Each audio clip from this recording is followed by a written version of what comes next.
Dante's Boxing Nation, what's going on, guys? Okay, so ever since Crawford beat Madrimov, a lot of professional boxers have come out and they're pretty much exposing how biased DAZN was actually calling this fight because they were trying to convince the public that Terence Crawford was losing the fight. And it was some of the worst commentary we've heard in a long time when it comes to calling fights. The ones that were misleading the public and showing extreme favoritism towards Madrimov was Todd Grisham, Chris Mannix, and Sergio Mora. Now, Sean Porter, he was calling the fight as well. And let me tell you, Sean Porter, he did a complete 180 from the time that he called the Haney versus Regis Prograis fight to him calling this fight. Because when it comes to the Crawford-Madrimov fight, Sean Porter was the only one that was calling the fight fair. Now, just keep in mind, going into the 5th round, Todd Grisham, he says to Sean Porter, "Why is Terence Crawford giving up all of these rounds?" And Sean Porter said, "What are you talking about? I have Crawford up 3-1." And Sean Porter, he really pissed off Todd Grisham when he said that he had Crawford up 5-1 going into the 7th round. And it got to the point to where they start actually arguing with Sean Porter, something I never seen a blow-by-blow commentator do. And then in the 12th round, Terence Crawford, he comes out with these beautiful blistering combinations. As soon as the round started, he was all over Madrimov. And instead of calling the punches that was landed, like a blow-by-blow announcer is supposed to do, Todd Grisham, he says Terence Crawford is fighting like someone who knows he's losing a fight. And Sean Porter had to check him. And he told him, he said, no. Crawford is trying to close the show. He wants to impress, because that's exactly what you're supposed to do. You see, these DAZN commentators, they've always been extremely biased. But what made them more biased when it comes to this fight is because Madrimov was doing better against Crawford than most opponents do, which is something else that Sean Porter pointed out during the broadcast. He said just because a fighter is doing better than people expected him to do does not automatically mean he wins the round, because you still have to do better than Crawford is doing. The entire night, Todd Grisham was the main person trying to argue with Sean Porter.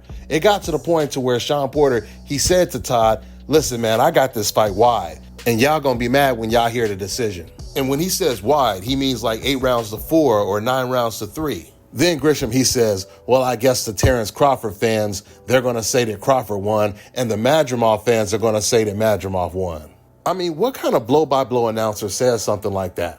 So basically, he's admitting that he was rooting for Madrimov as he was calling the fight, which means you can't take anything he says serious when he's judging a fight, trying to convince fans that Terence Crawford is losing and Terence Crawford knows that he's losing the fight, etc., etc. And Sergio Mora, he was there co-signing everything that Grisham was saying. They desperately wanted Madrimov to win the fight. There were a lot of times in the fight where Terence Crawford would land a punch and they wouldn't say anything. And then Madrimov would land a punch and then they would start talking about it. There were rounds in the fight where they would say this was Madrimov's round, clearly. Hands down, he won the round. They didn't say that not one time when it came to Terence Crawford winning any of the rounds in the fight.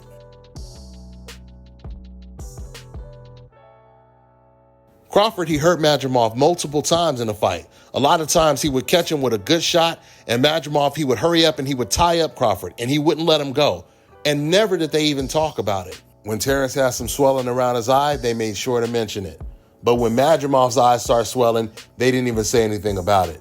And it wasn't just the commentary team, it was the production team that was very biased as well. Because then there were moments where they would play replays of Madrimov landing a punch, but not a punch that Crawford landed in the same round. In fact, I remember they played a replay of Madrimov landing a punch. Terence Crawford, he came right back and he landed an uppercut.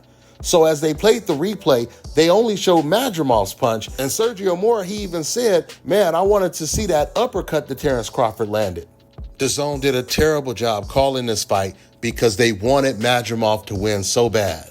But it just goes to show you how skilled, how talented, how gifted Terence Crawford is. Because not only did he have to fight a bigger man after he moved up in weight, but he also had to fight the whole DAZN commentary team as well. With that being said, I'm going to wrap this video up. That's all I got for now, guys. I'm on to the next one. Let me tell you guys about Issa Israel Law Firm. It is a full-service legal practice based in Denver, Colorado, an emerging hub for combat sports and high-altitude training. If you're a fighter inside or outside of the ring and you need a law firm you can trust to fight for you, Visit thefighterfirm.com or email help@iilawfirm.com. Legal representation is usually limited to plaintiffs or defendants in Colorado, but iFirm can help anyone in the world with trademarking their business name, logos, and U.S. immigration issues. This brother has been my attorney for a while and helped guide me through all kinds of business and civil issues, so make sure you guys go to thefighterfirm.com. All right, now check this out, guys. If you're looking to repair eczema scars, burns and bruises, dark spots and blemishes, fever blisters, diabetic ulcers, this right here is the perfect product for you guys. It's called LO-DeKey Face and Body Oil. Athletes and top-ranking boxers, they're also using it after training to reduce swelling, inflammation,